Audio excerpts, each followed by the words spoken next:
listening to the Suave Lover podcast with your hosts, Benjamin Ritter and James Amaro. SuaveLover.com, advising gentlemen on the art of romance. Now sit back, relax, and enjoy today's episode.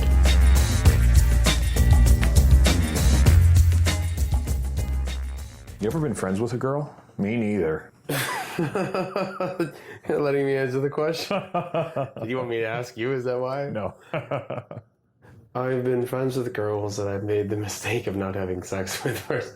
No, I have a lot of really good friends, and most of the girls I'm friends with, I've had some sort of past with.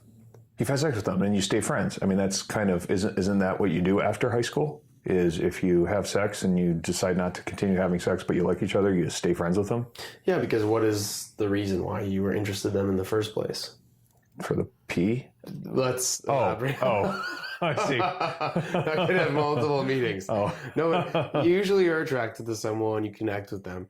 And if they're female, then there's a lot of sexual attraction there. And it's very hard to just be friends. You can, it's possible. Yeah. But most of the times I see it's like a default friendship because one person's attracted to the other and they can't get them. The other person's attracted to the other.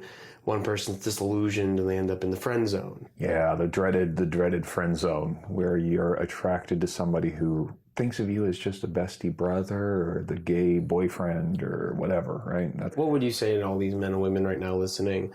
They're just kind of like, no, I have a lot of other gender friends and we're really close. All right, this is a very simple one for all the girls. Just, you got to understand, all your friends, all your male friends, who you think just want to hang around with you, they would all get with you in a heartbeat. If you let them, yeah. If you give them the opportunity, they'd have sex. If you give them the opportunity, all of your gay friends who you'd like to convert, you probably want to have sex with anyway, so that's weird of you. This is ladder theory.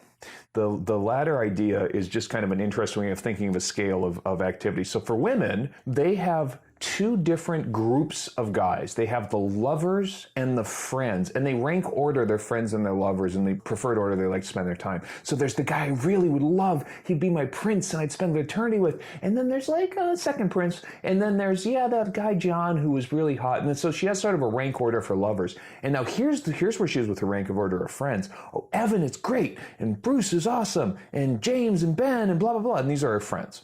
And jumping across ladders is virtually impossible for girls. I mean, if you're a friend, getting into the lover classification is incredibly hard. And as a lover, being demoted to friend, she's very unlikely that she's not going to want to see you as possibly. No, unfortunately, most guys don't get that, because for guys, what do we got? We got one ladder. The rank order of girls we want to fuck.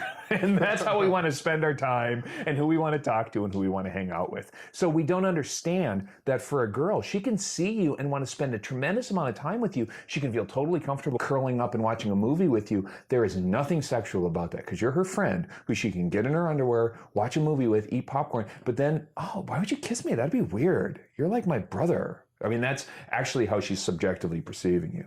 And if she's in her underwear watching The Notebook and you're eating ice cream and talking about her last lover, you probably are in the friend zone. Yeah, dude, sorry. Yeah. You're on that ladder. Yeah. And you fucked up. Yeah. And you're not getting off it.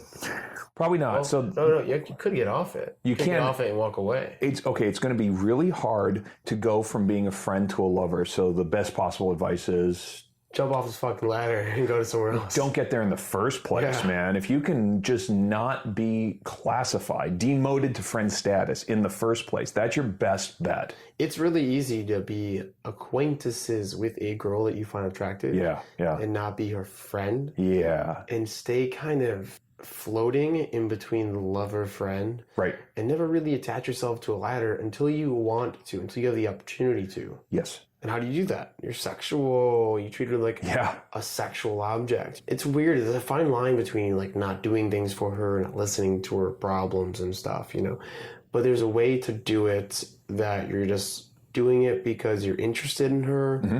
And there's a way to do it that you're her friend. This tactic will never work, guys. So some of you guys who are stuck in the friend zone, you tried this. It won't work. Don't ever try this if you haven't.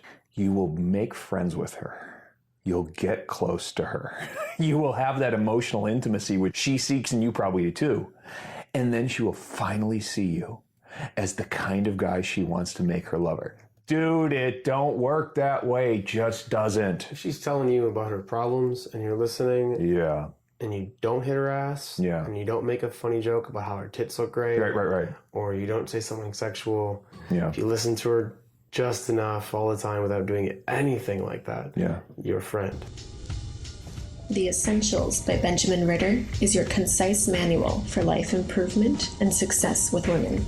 The Essentials has been called a straight-to-the-point lesson in the lost art of being a man. Packed with insights, this book will transform the way you think about dating and relationships. Get your copy of The Essentials by Benjamin Ritter at Amazon.com or in select bookstores today. The emotional intimacy is probably very satisfying for her. I mean, she can confide in you. She can treat you like a boyfriend who she doesn't have to worry about the sex stuff, because sex just messes things up. And for her, look, she may have conflicting desires. She wants to have a great lover, great sexual experience, but she's jaded. The last one left her feeling bad. She wants that kind of closeness, but all she wants to do is to sit on the couch and drink wine, and you're completely compliant. You're not going to get her drunk. She's not going to suddenly see you as a rod. It's not going to work that way. So stop putting these girls first. Stop putting these friends, these women, I guess before you even get in the situation, stop putting women that you see as sexual objects first. Your time comes first. Don't be subservient to these women. Right. If they need something done, okay, after your shit gets done. Sure. Or don't do it. Have her get her fucking guy friends to do it. Sure. Have her get her lover to do it. Sure. Right? You're not their friend that they can rely on. Well, because what will happen is if she comes to see you as highly dependable and a companion, she will put you into that category of available guys that she can take advantage of. Japanese, they have these funny phrases, and this is the friend zone element to it. There's a meshikun, the guy who buys meals, ashikun, the guy who gives her and drives her around the city. There's another name for the guy who goes to bars and restaurants, but she just uses him to kind of make it so she's not there alone.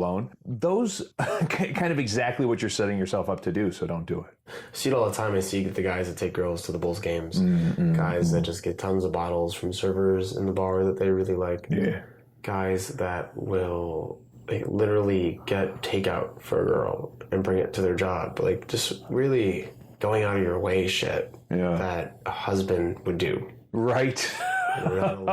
That's right. Or father. Right. Shit, my father wouldn't even fucking bring me food. He'll tell me to fucking starve, Right. Not only then are you doing things for someone which they don't deserve because you're not fucking them, you're just around too fucking much. You're always available, like you said. You're in that little basket of guys. Yeah. That she can be like, oh, I really am hungry. Who can I call? Have you ever had a girl around just way too much, even as a sexual object? Yeah. Oh, yeah. Unlimited sexual availability. Actually, as the Mating in Captivity author says, you got to have a little bit of erotic distance. Otherwise, you just get so accustomed that the sexual tension is diminished. And Seinfeld has the whole deal about bad naked. She's naked all the time, running around the apartment naked all the time. It wears on you. Yeah. Same thing goes for if you're not in a sexual relationship and you're just around all the time. Oh, yep. You become a friend. You become normal. You're not unique. You're not sexual. You're not mysterious. Yeah. You're not interesting. You're not erotic. Yeah. So you really just want to give her the gift of missing you. All these actions to avoid the friend zone really revolve around not really caring about the relationship that you guys have. You're not worried about offending her. You're not worried about, what is she thinking about me? What is your end goal in all this? Well, you don't want to be a friend. You want to be a what? A lover. You want to be a lover, and period. That's what you want. If you want to be a friend, I guess you can do that after you're a lover. Because you have women in your life that you're not sexually attracted to. Sure. And how do you act around them? They're like, I don't know, sisterly or distant or polite. I mean, there's sort of not the same kind of intimate rapport that I would have with a girl that I'm chasing. And importantly, a lot of the fear that I suspect that guys have of offending, like that kind of stuff, it's just gone. What's funny is, like, when I'm coaching, I'll chat up a guy and he'll say, well, this girl, she's not hot. She's like a 6 or whatever. He goes, it's really easy to talk to 6s. Why? Well, because you're not afraid of losing her because you don't really care. There's no judgment. There's no right, exactly. There's no she validation. She can't deprive you of anything because you don't want it. So you suddenly become all neurotic and anxious around a really hot girl. Well, I think being in the friend zone is kind of a little bit of that fear kicking in. You're afraid to offend the girl. You put yourself in the friend zone. A lot of this fear puts you in the friend zone with the girl in the first place. How to Start a Kinky Relationship by James Amaro is the definitive guide to successful alternative romantic relationships. The book has been called 50 Shades of Grey for Real People. Educational, informative, and irreverent, this book has something to offer anyone who is curious and sexually adventurous. Get your copy of How to Start a Kinky Relationship by James Amaro at Amazon.com or in select bookstores today. You've had this experience, I've had this experience where you can get anyone. You literally could walk up, you were knocking them dead, you were just... Oh yeah, you're in the zone, you're killing it. Yeah. In this way for like a month or two, and you're just like, I'm so sick of this, it's horrible, like, I'm so bored of having random sex 3 times a day. You know? Yeah. And then all of a sudden, like quality problem, right? Yeah. All of a sudden, one day you're walking and you meet this bombshell. Sure. She's everything these girls you're seeing are not. She's the perfect girl. She's the princess. She's the one. Wow, I finally can give up this rotation of endless vagina, right? Right. And what do? You go, hi, how are you doing? I'm afraid to offend this one. Oh, this is a keeper. I got to make sure I don't lose this one. And you fuck it all up. No. And all of a sudden, No. you're the guy that she wants to hang out with and chat about your bullshit with. Yeah, because unfortunately you gave her your resume version of yourself, not the actual fun and erotic version of yourself. Because you wanted something from it. Because you were worried about it. Yeah. The whole trick of this is just to stop fucking wanting something. Stop having this end goal where you're nervous about achieving or not. And to just be confident and to avoid being the subservient guy that's always around, that will do anything for her, that isn't treating her sexually, and supposedly has no other women in his life, right? You want her to know.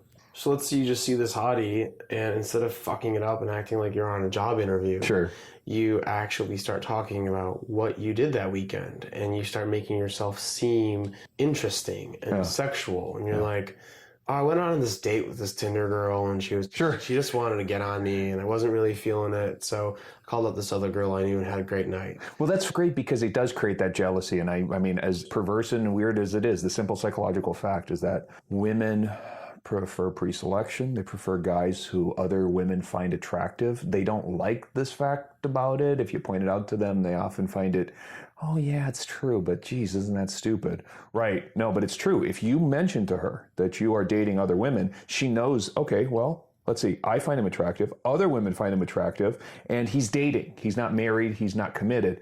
Now that friend opportunity closes, that window, and the lover opportunity opens. Create your own label. Sure. Yep. You're an option, you're not a friend. Yep. You're a sexual option, you're not a friend. Right. You are a one-night stand option, you're not a friend. Yep. Every time you label yourself as something is labeling it to her. Yeah. Right? Yeah.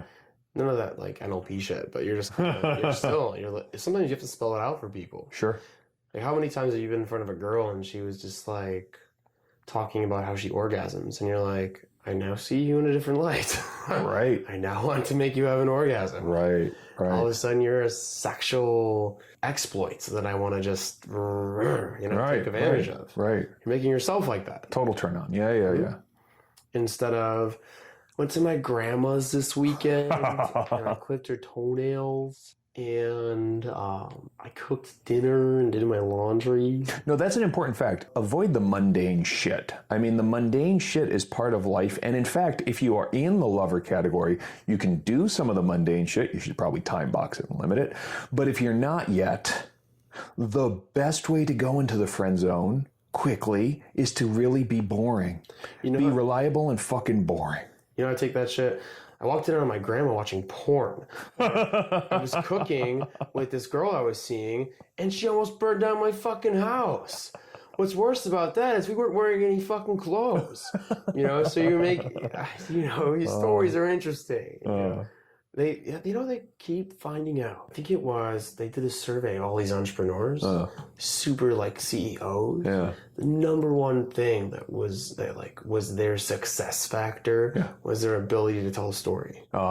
Learn how to tell a story. So let's answer a question that I think comes up a lot with this whole, can't fuck all my girlfriends. What's going to happen later on? Right? So I think when you're over 20 something, that most of people's friends are people that they've been sexually intimate with. Yeah. And if anyone tells you otherwise, they're fucking lying to you. Yeah. Her best friend is someone that she used to fuck. And maybe sometimes still does. Except for that best friend that drives her everywhere and takes her to games, dinners. Those are guys you don't have to worry about. Right. The guy that she randomly bumps into at parties all the time, that's the guy who's probably fucking her. Yeah. It's okay to have a bunch of girlfriends you used to be sexual with. Nothing wrong with it. Just a tip for guys who are maybe not in their 20s, but maybe married in their 20s and got divorced and wound up in their 30s. Here's a great tip. Yeah. Get 1 or 2 or 3 of these beautiful girls, really attractive girls. Learn to flirt with them and have fun with them, but put them in the friend zone. Here's what I mean by that. Let's suppose that you get into the habit of meeting women out and about in your social circle, your after work activities, whatever. Meet a couple who you can actually be friends with, and here's why. You're going to use them to meet other women, and they are going to be your sounding board about all the crazy shit that women are up to. These couple of girls, it's important, need to preserve sort of a kind of honesty. And so what you don't want to do is actually have some sexuality clouding this up. And I'm talking about 2 or 3. I'm not talking about making a whole puddle of girls who are just hot, but 2 or 3 where you can absolutely be your go-to, your sounding board. They're supportive. They've already put you in the friend zone or have decided afterwards, and you've put them. And now you are going to use each other to sort out the sexual battle of the sexes. And this can be girls that you're currently seeing and like lusting over, but realize that they're just in the friend. You're in the friend zone. Perfect. And they're awesome and they're great. And you want to keep them around. Just drop that lust. Or they could be girls that maybe you went on a date with and you realize that didn't really work. Because you know what? Eventually, once you start meeting people, sex is just sex.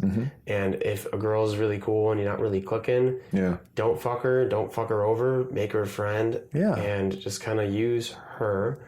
Use her to kind of pump you up, to introduce you to other people.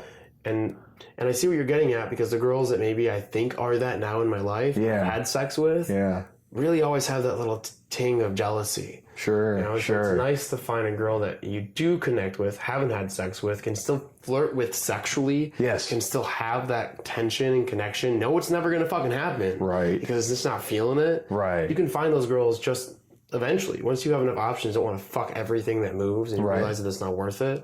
These are the types of girls you want in your life. Yeah, it's going to go miles in helping you find someone to say, so where did I go wrong with this day? You know, you want a little sounding board advice? Girls aren't actually the best at disclosing how other girls behave. They color it in with a lot of weird perspective, but it's really nice to have that anyway. That, and also, when I go out on the town, it's a lot more fun with a girl that I have fun with. I go with a guy, I sit there at the bar, and it's like, oh, this is fun. This is fun. I'm going to talk to that girl? Sure, let's go talk to that girl. If you have a girl with you, it's just like fucking whole new world. You run around, you dance, it's not weird to be sexual. It's also a way to pump up your sexuality. They throw you on other girls, they bring other girls in. You know, you have this awesome dynamic, this gender dynamic that I think people just miss when they don't have that female friend. Totally. As long as you not just want to fuck her later and you actually are okay with it. Or her grandma. Don't want to fuck her grandma later. That could make things awkward. No. You have been listening to the Suave Lover podcast. Visit suavelover.com to become the kind of man that women crave.